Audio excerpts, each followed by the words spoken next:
Welcome to Idle Red Hands Weekly. I'm Jeremy. I'm Chris. And what is Idle Red Hands Weekly?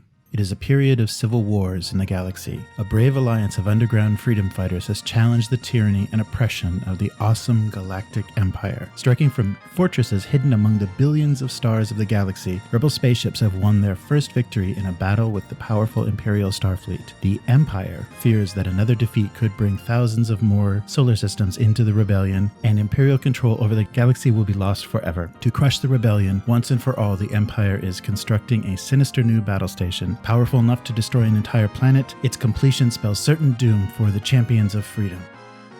I'm slightly embarrassed. It took me until the second line to realize where that came from. And that is actually the original version, the George Lucas penned version of the opening crawl. So it was not the actual opening crawl. Yeah. Oh, the one that we see. Yeah, that's not the one we see. This was his first version, and when he screened it for Spielberg and De Palma, they were like, "What is this? This is garbage." And De Palma actually rewrote the opening. It's just very odd, and I think he was going for the serial kind of adventure, but it reads very strange. Yeah, it's long and clumsy. The one that kind of have in your head is much more elegant and kind of gets to the point really fast and mentions characters and things. Oh, interesting. Yeah. So it was edited, and I guess Brian De Palma and then another film critic or somebody gave their input and kind of changed things a little bit to make it more. I thought that was really funny. It reminded me of why did they hand the prequel trilogy to him completely? Because he wasn't ever able to make a movie on his own. He needed so much help.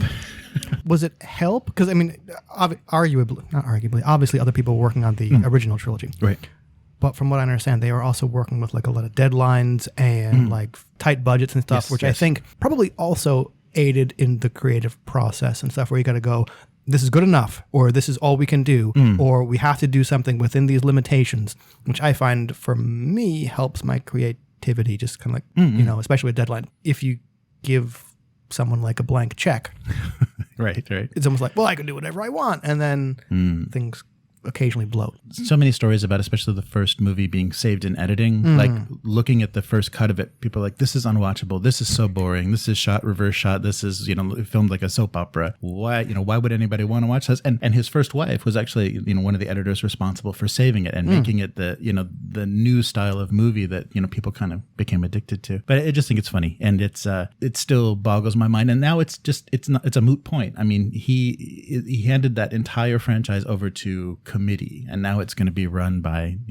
Disney, the Disney overlords. He's a funny guy because his opinions are very mixed. I think he works well under pressure, but he physically doesn't work well under pressure. Like, I think creatively, when he didn't have enough money and people didn't believe in him, I think more interesting ideas came out of him. Right. And then when he could do whatever he wanted and things were just kind of bloated, he just dropped the ball. So I don't know. Or he didn't drop the ball, and just his vision of what the movies should be was not very good. Yeah, right. As opposed to in the late 70s when that came out and people were tired of the anti-hero and kind of these gray things. It's like, this is black and white. This is good versus evil. And then when he tried to tell a more complicated story, maybe people were hungry for, well, can't this just be good and evil? Why does this have to be so nuanced? Well, maybe don't make a trilogy about boring-ass trade wars that don't mean anything. Right. In negotiation. Yeah. So this week, actually, probably before this is online, we will be doing the third session and probably the last session of the Alien RPG. Depending how it goes. Yes. How many ones we roll on those panic dice. Right. I think we're going to get, because the third act is pretty fast and dirty. So we'll see. Well, the first act, I didn't feel it dragged at all. It was certainly less action-packed than the second. Right. Or at least for us. And the second was full of a lot of bickering. Right. Let's go here. Let's do this. No. Yeah. There was a lot of inaction. It's like, should I force this? Should I just have somebody get randomly attacked? Or let's just see what happens. But I'm still really surprised as a group. I mean, I think it's such a good group. And I don't know if it's the group or the writing of the cinematic adventure. You guys are catching on to all the hooks.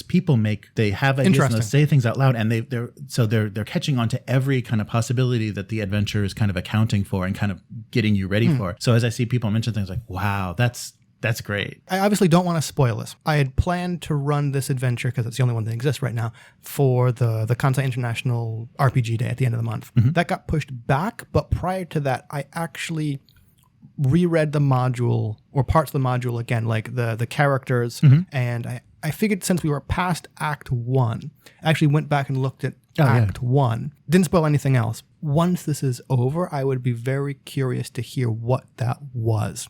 Oh, okay. Because, like, I wonder if it is writing for the module, if it is the group that we're playing in, or if it's obviously a combination of the two, or if it's something to do with we're playing Alien the RPG. I mean, no, this is a horror game, and there have been how many movies of it now, and kind of falling back on horror movie tropes, where we the players are going, okay, is this pointing to something in the future?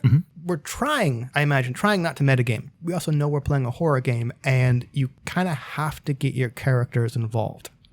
Where it's like, oh, hey, what are those ominous looking gouges in the metal bulkhead? And, well, I guess we're going to have to investigate it. Right. We as players know we're going to have to go look into that, even if the characters want to be like, yeah, no, we're out. It's interesting finding reasons to, I guess, pursue those hooks in character. Yeah. No, I think that's good. People have done a good job, and I think that is an interesting thing, especially when you know it's horror ahead of time, and so you're setting up, you know this setting, and you're kind of trying to figure out how to believably make your character navigate it and have it mesh, and also having to deal with your agendas. Yeah. So your agendas being something that you have to kind of play to as well. So, and it's funny because I can hear people kind of lean into that. They're like, I really want to do this, but I need to be doing this. Because we were talking about sound effects and music in the previous weekly episode, and somebody brought up in a comment that they think in Alien, music and sound effects works really well. And I was thinking like, of course, if you play a Star Wars RPG, you want Star Wars music. That will put you right in that setting. Instead of, generic sci-fi or generic fantasy, when you're playing a known IP and having that actual music there, the actual themes and the sound effects really does add to the immersion. I think it works well. Sound effects, definitely, because I actually brought in my DVDs of Alien and Alien 2, because there's no plural in Japanese, to the break room, because they have a DVD player. I just queued it up. I spent like half an hour before my shift watching the beginning of Aliens. But I'm kind of stumped as to think of a music for either Alien or Aliens. But I can definitely think of sound effects. Well, I think somebody did kind of a remix of some of the themes on the actual soundtrack. So the longer droning, especially the long tones of the opening credits of the first Alien movie. Yeah, I thought that was a good point, and that it works better specifically because then you're reminded and you're seeing those images of the films and kind of like seeing your character much more there. So yeah, that's definitely a way to get into the whatever licensed property you're playing. Anything this week? Not really, because work's full on, apart from learning more of Affinity, Okay. Which is pretty decent, and the PDFs I'm generating are a lot more lightweight than what they come out on InDesign. I think I'm hitting a little bit of a wall in terms of trying to select stuff, or just the placement of windows. Like, I kind of get tripped up, like, where is that again? Okay. And it's just something I have to learn, but it's a little bit frustrating because my knowledge doesn't translate over completely. Yeah, I was looking at what runs on an iPad Pro, and Affinity is one of the things that they made. So they're going to be releasing full Photoshop, I think, this summer. I think so, yeah. But still, it's like, I don't know if I would much prefer, and especially because it's probably going to be a subscription. It's probably not going to be a single purchase. So it's software as service that I'm not a big fan of. So especially when they can just take it back. Yeah, exactly. Oh, yeah, we don't support that anymore. So you don't own it.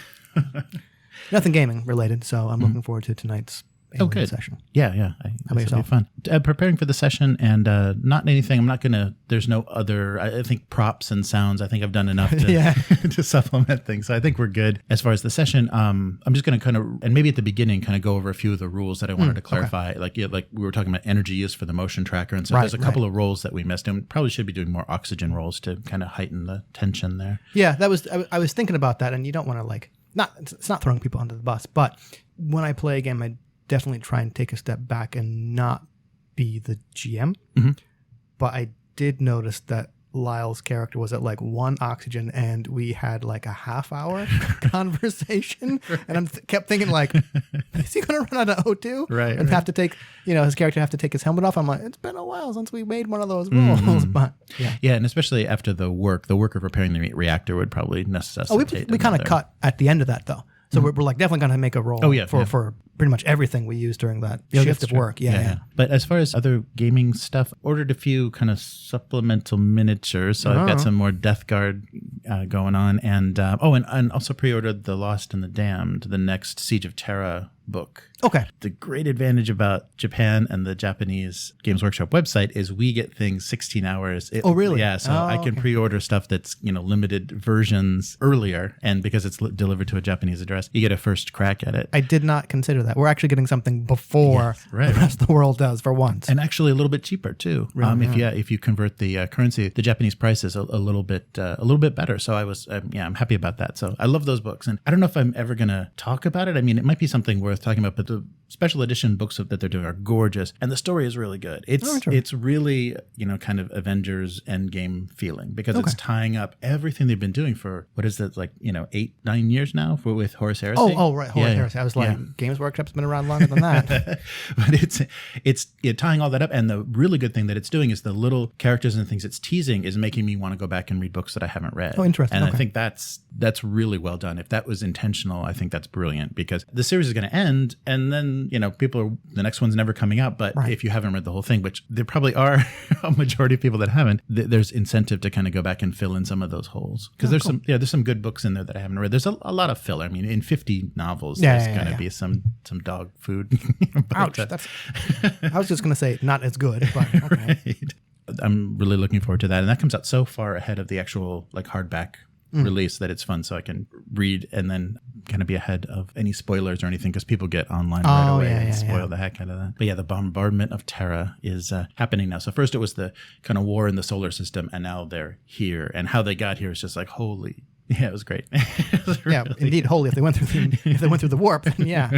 Really nice how things kind of connect together. They've been hinting at things and, they've been saying the siege of Terra, talking about Horus headed that way for so long. And finally, those things are actually happening. So yeah, it's good. And not quite as shaky as a prequel, where where it's going. It's okay, get on with it. Right. Because apart from mentioning the siege of Terra and high level stuff about what happened at the end of that, no one's really told that story yet. Right. So it's all, I guess, the outcome, but not maybe in the same way that a prequel, because it's just high level stuff. Yeah. And it'll be interesting to see how those pieces kind of fall into place, much more than I think with how Anakin Skywalker became Darth Vader. I think much more interesting. Bring it back to Star Wars. Okay. For future topics, kind of going back to talking about the cinematic adventure, kind of what we're doing in the alien setting. There was a funny comment on one of the actual play episodes that, alarms, klaxon, strobe lights, and CO2 discharge, during the self-destruction sequence is insane. That is so impractical. And in a situation where you need to find an escape pod, you're blinded, you can't hear anything, you can't see anything. Oh, you're talking You do that sort of thing because it's cinematic and it films well, but practically that's ridiculous. That's a funny thing to actually, be putting people in, but we're kind of doing that. And I kind of suggested that with the siren and everything with the light because we wanted to bring the tension up, but it is not very realistic. It isn't. But I mean, I think it would be a different kind and possibly more difficult kind of tension to write if everything was rational and kind of laid out. And I don't know, how exciting would it be to have to clomp down an empty hallway for only a few meters because they put the escape pods at a very logical point. That's not all realistic. It might not be exciting to watch. And I'm sure there are ways you could make it exciting. I'm drawing a blank on what they would be. So I think it's kind of fine to fall back on action movie or horror movie tropes to increase that tension. Practical? No. But then again, we're dealing with a creature that has acid for blood, gestates in I don't know how many minutes, and is fully formed in another hour or so. So realities doesn't really work here. Yeah. No, that's true. I'm just wondering how different it will feel playing a regular campaign where you're going to be a little bit more precious about your characters as opposed to this cinematic, you've got pre-gens, just let's do it. I'm going to do something that I wouldn't have normally chosen to do with my character. I'm taking bigger risks. I'm putting more. Well, I've certainly got a reason not to take a bigger risk with my character and throw them into the meat grinder. But also, even without that, while the cinematic adventure did provide a bunch of NPCs that a player could take over if their primary PC died or got exploded or whatever, from a game standpoint, that's a good thing to do because that means no one has to sit the rest of the session out. Right. I kind of wonder if it would be as satisfying depending on when the character died. Because, maybe you've been there with that for 1.5, 2 acts, and then suddenly you get a new character. You're still playing, but it might not feel as, I guess, enjoyable. Yeah. So obviously in a campaign, players are going to be, more protective of their characters because you got a whole campaign to go through. But it might also be kind of like, oh, well, however much of this campaign we have left, I have that much time to get used to a new character if this one dies. Whereas like a one-shot, this 3-act thing, I'm not really invested in this character, but do I really want to swap over? Right. It was kind of a way to treat, because there's a lot of instant death. There's a lot of mechanics that, depending on some of the choices during this cinematic adventure, you could just be gone. Just like, boom, you're dead. We've obviously not made them or been really lucky with our dice rolls. Right. So, and I think that's why they build that in, because it could happen as early as Act 1. You could just like stumble right into something. It's like, okay, you're dead. You're gone. And especially like failed rolls with spacewalks and stuff, that gets a little tricky. Bye. One of the characters just like floats off. Yeah. I think they do have that available. And I think you're right. Like, especially in the third act, I don't think I want to force anybody, unless they really want to, unless they see something really fun to do, force anybody into an NPC. So I think we're going to be playing beyond the point of when the character should have, like if anybody turns or anybody, shows their agenda. If anybody pulls a Paul Reiser. Yeah, right. So that they won't instantly turn PC. We'll just kind of let them, because if we've only got an hour left, there's no point in. Well, depending on what happens, if you only have an hour left, I mean, it might not be that bad to just kind of like sit back and watch and see what happens to the rest of the players, or the rest of the characters rather, because hopefully none of the players are going to die. But yeah, that's one of my big pet peeves is intermixing those. And I'm like, I'm pretty sure you mean you killed their characters, not the players. Yeah. Right. How about any Kickstarters? Anything you saw online? Despite saying I was swearing off Kickstarters, one just started that I've been waiting for a while. It's the Demigods Powered by the Apocalypse Kickstarter by Jason Mills. It's, for lack of a better term, Percy Jackson. And I know he doesn't like that. But yeah, you are playing, or kind of like the White Wolf Scion, where you are playing half mortal children of the gods. And when I say children, I don't necessarily mean teenagers or children. Like you could be an adult, whatever. You are just one of your parents, or possibly even both, are a god. And all the gods are real. And in one of the actual plays he ran that was really, really good, anything that people believe in to a large enough degree essentially becomes a god. So there were gods of math and social media and like biological life sciences, in addition to kind of your classic pantheon of like Greek, Norse, and Egyptian, I think. Right. So nice. Yeah, I think it's really cool. I've been waiting for that for a while. And despite being 16 hours ahead of the rest of the world, missed the initial launch. But I mean, it's still, I was only like late by a couple hours, but I was like, yes, okay, finally being on the wrong side of the world is going to pay off this time. And I was asleep, so it didn't. Right. Well, that's good. And so that just started. So it just started, yeah. 30 days. Yeah. Nice. Yeah. I didn't see anything on Kickstarter, but there was the bundle of holding just came up, and I considered that. Yeah, it's a good opportunity to get a good deal on all of the Modifius 2d20 Conan. So the Conan Adventures in an Age Undreamed Of. They're putting a huge selection of the books that have been already published. Aren't there two bundles? There's the starter, and then there's the, if you go past the threshold price, you get these extra things. But that's one bundle. Yes, I believe they are running two simultaneous Conan bundles where it's like, this one is the essentials and a couple map packs and other stuff. And this one over here is a whole mess of source books. Yeah. Because they've been, since the Kickstarter, they've been publishing, kind of slowly finishing each of the source books. So it's like, Marauder and King Conan and like all of the. Conan the Pirate. Right. So though that's great. So I think if you're interested at all, and a lot of people, we didn't give a really glowing review because we did kind of a movie review of the terrible Jason Momoa. That's going to like sour in anything watching that piece of hot garbage before a review. Yeah. And it was our first real look at the 2d20, like what they were doing new with the 2d20 system. And we weren't as positive, but after playing John Carter of Mars, I'm really excited to take another look and maybe run an adventure of Conan, because that setting is just, it's just great. I considered the same thing. I think the two bundles together, if you do the level up price, you're looking at about $50. You get like a whole bunch of stuff and it's DRM free. Right. So they can't yank your books after a while. But yeah, I considered it, and same thing. When I first read the Conan, I guess, core book, I wasn't all that impressed because it felt very kind of traditional about, here are your stats that are kind of almost the same as what you always have. But after playing in the John Carter of Mars game, I'm like, okay, this game is actually kind of interesting. So I'm taking a hard look at that Conan bundle. Yeah. So if anyone wants to talk me down, please comment. Right. Yeah, I think the character creation was kind of a turnoff, but I think once you get into the mechanics of things, hopefully it'll hold together like John Carter does. So I'm especially interested in, I don't know what they call it in the Conan and the 2d20, but there's the GM resource that to me felt a lot like the Doom pool from Cortex plus Marvel Heroic or the upcoming Cortex Prime, where the GM kind of banks this resource, which they can then spend to have unfortunate things happen to your character. Right. And I really like that. Yeah. So I think that they're doing a good job with that. The 2d20 flavor, based on kind of the flavor, like Star Trek uses it, Star Trek Adventures, and Conan uses it, and they kind of it's customized and tailored to fit the themes and the setting much more. And I think we were just maybe for that original the version that they used in Conan, we were hoping it to be grittier and harsher and just a little rougher, and it didn't seem like that. It seemed cinematic, but it didn't seem as blood and guts as as reading Robert E. Howard does. Oh, really? Interesting. Because I mean, come on, let's be honest. Conan's pretty much invincible.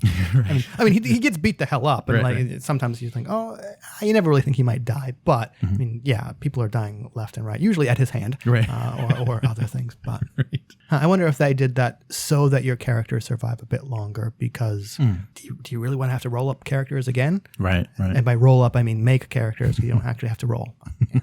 That's definitely worth taking a look at if you were interested in that game metal, because it's an easy way to get in. Otherwise, if you go to Modifius, even their PDF bundles on their shop are pretty pricey. This is definitely a cheaper way to go. So a comment that we got that I thought was it's actually a comment and an offer. Oh, have you heard of Tears of a Machine? I have not. It's a Powered by the Apocalypse. Then how have I not heard of it? Giant robots, teens powering giant robots. So kind of Evangelion, or it's just back on Netflix. Later maybe Gundam, like a little bit more emotional kind of teen angsty. The later seasons of Gundam, those sorts of things. But so inspired by anime. So anime inspired giant robots and teenagers, and the teenagers who pilot them. So it was kickstarted back in 2013, and one of our subscribers said, "You guys should play this. Interesting, and I'll run it." Cool. Okay. So I think that's a very tempting offer. So he said on Fantasy Grounds he's got that set up. So cool. We may be talking to Alex in the future about is that his handle, Alex in the future? Yeah, Alex in the future. So Tears of a Machine is written by Russell Collins. It's available on his website. I'll put a link to that as well. I like that setting. I don't think everybody in Idle Red Hands is a fan of anime teen angst, but teenagers, I'm there. Anime. My foot's like halfway out the door. Right. I say that, but yeah, I lose my nerd cred here. I never finished Evangelion. I have never watched any Gundam at all. But I mean, you can't escape from it here in Japan. I mean, I've been posting pictures of the cans of coffee I get in the morning that are plastered with Gundam robots. Right. So. Yes. Yeah. Gundam is a national treasure in Japan. That's crazy. And it's interesting that series has kind of changed to fit the kind of current. I mean, it's not doing so well recently, but you'll watch 40-year-olds just like stop and stare at a monitor. Yeah, Gundam is pretty straightforward, and they came up with like the systems to pilot. The machine started to kind of tap into your emotions, so you would like have these like weird psychic connections with the people you're facing. So you had to confront issues with your parents and stuff while you're trying to kill somebody. Well, I mean, honestly, that makes it more interesting than just wailing on people with giant robots. I mean, what even, and I say even, but what even Pacific Rim kind of did something similar. I mean, maybe not with the kaiju you were fighting, but with your pilots. And I've actually heard somebody say that, teens as heroes, teens as pilots of the mecha and everything is what the big difference between American and Japanese kind of, comic book culture is, because the idea of the hero, you are superpowered, you are given these gifts, and magically, you, the individual, are the hero. The way that story is told is usually with kids, and much less often it's kids. I guess more recently they've kind of, de-aged Spider-Man and everyone, but it's usually adult heroes. So those ideas don't translate. The Marvel superhero movies don't work as well in Japan. They know that pop culture, but as far as like connecting, they connected as kids to those kid pilots. And so the kid as hero is a much more common trope in Japan. So they see that much more, and I don't think they relate to adult heroes. Interesting. I wondered if it was because perhaps more so than American culture, once you become an adult in Japan, stuff gets pretty stratified. Like you are working that 9 to 5 or 8 to 10 whatever job at an office building, and like that's gonna be it. Right. So you don't really get to make a whole lot of choices. And prior to that, as a teenager, is when you kind of have the most freedom. No data on that to back it up. It's just an assumption. No, but I think that makes a lot of sense, because that would explain the kind of regressive nature of the escapist entertainment. It's always young. You're always going back to high school or junior high school. And that's what it becomes problematic, because depicting girls of that age and, if you're, those are the memories, your first memories of girls and things, that becomes a little problematic when you're a 40-year-old salaryman and that's your ideal. But no, I think that's a really good point, because your life is kind of over. Once the company hires you, your life is over, and to escape, you go back to that time. And of course, you want to be the hero pilot, After this discussion, can't wait to go back to work after we finish recording this. Yeah.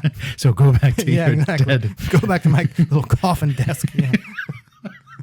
Yeah, so that was nice. So we'll get in touch with Alex and see. I'm definitely going to look at that, because it's PBTA. I always look at everything that's PBTA, although I've learned my lesson that it's not always good. And it wasn't saying that Tears of the Machine is not good, because I haven't looked at it yet. Right. So. Yeah, it's got nice art, very reminiscent anime art, and the setup is very traditional. It's like aliens hiding behind the moon, or like launching evil robots at the Earth, and you're set to defend the Earth as kids. So, and that's when it actually makes sense, where it's kind of difficult to stop instead of just building a wall around that stupid rift in the Pacific. Right. Magically they just crash through. I love that. In the first Pacific Rim, it's like the wall. Oh, it didn't hold. Here's an idea. How about we just build the wall around it and stand there with swords? Because apparently that's what they're weak against. Yeah. Right. Somebody made an interesting point about the sequel, that they kind of screwed up the whole idea of Pacific Rim, because the first way that they shot the mechs, and they kind of made them slow and lumbering, and they shot very low. So you're on the ground watching these battles. You're talking the Pacific Rim 1. Yeah, Pacific Rim 1. Yep. And then for the second one, it's in the bright sunlight, and they're kind of, the camera's doing that computer thing where it's like swinging around. Oh, so it looks like the first Transformers. Yeah, right. Where you don't get the sense of scale. You don't get how much actual weight is moving around. It just looks like Transformers. And it changed the whole feeling, because it had a nostalgia. When you're like looking up at these things, it made it very nostalgic. Well, that's also, I guess bringing it back, that's also a way to kind of do tension. Where, I remember watching the first Pacific Rim, and you get a sense of how big and slow moving these things are. And like sometimes when, just one of them like over punches, you're like, well, that's going to take you a while to correct. And I mean, that kind of increases tension. Like, okay, are you going to be able to like bring it back around in time? Or it kind of felt like the classic like lumbering tank versus kind of like the quicker aliens from StarCraft, for lack of a better word. That's kind of what they look like, or even just aliens in general. So how can people find you? On Twitter, where I live. Hivemind, HYVEMYND. My Fantastic Fate Patreon, July's reward is going to be an aboleth and a bunch of kind of psychically dominated servitors from the pack. That goes to supporters at the end of July, and it goes public at the end of August. And that's fantasticfateresources.com or Patreon/fantasticfateresources.com.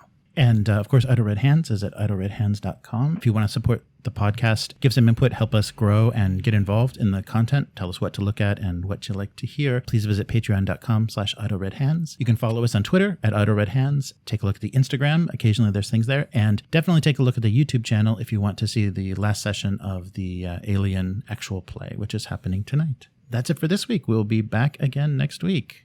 Bye. Bye.